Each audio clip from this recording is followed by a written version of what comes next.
Tiniyak ng palasyo ang kahandaan ng mga ahensya ng pamahalaan sa inaasahang banta ng El Nino. Ayon kay PCOO Secretary Sunny Coloma, patuloy na minomonitor ng Pag-asa DOST ang lagay ng panahon sa bansa. Inaasahan kasing magtatagal ng hanggang 9 na buwan ang mararanasang tagtuyot o El Nino. Samantala, hinikayat naman ng opisyal ang publiko na magtipid at pahalagahan ang wastong paggamit ng tubig kasabay ng nararanasang tag-init. Sa pag-aaral ng Pag-asa, posibleng magsimula na ang panahon ng El Nino sa darating na buwan ng Hunyo.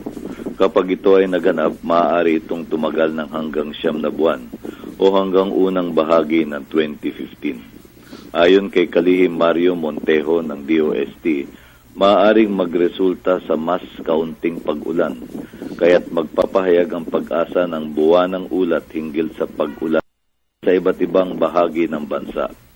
Dahil sa El Nino, maaaring magkaroon ng mas marami at malakas na mga bagyo na nasa direksyon ng hilaga ng bansa. Ito po ang pahayag ni Secretary Montejo. El Nino could affect the normal rainfall pattern in the country, generally resulting in reduced rainfall. Pag-asa will be furnishing monthly rainfall outlook for 6 months for the different parts of the country. El Nino causes the behavior of tropical cyclones to become erratic, affecting its tracks and intensity.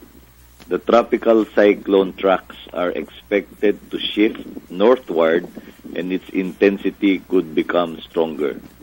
Concerned agencies are advised to take precautionary measures to mitigate the potential impacts of this phenomenon. Yun po ang pahayag ni Secretary Montejo.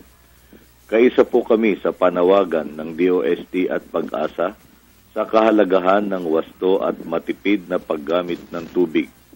Ayon sa kahuling ulat, nasa kritikal na antas ang tubig sa Angat Dam na siyang pinanggagalingan ng hanggang 90% ng tubig sa Metro Manila at mga kalapit na lalawigan. Ginagamit din ang tubig mula sa Angat Dam para sa irigasyon at elektrisidad.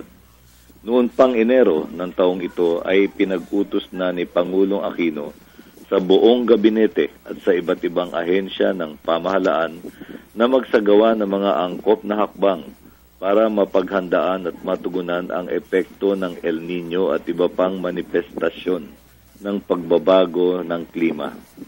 Ang Climate Change Mitigation and Adaptation ay isa sa mga prioridad na programa sa Philippine Development Plan.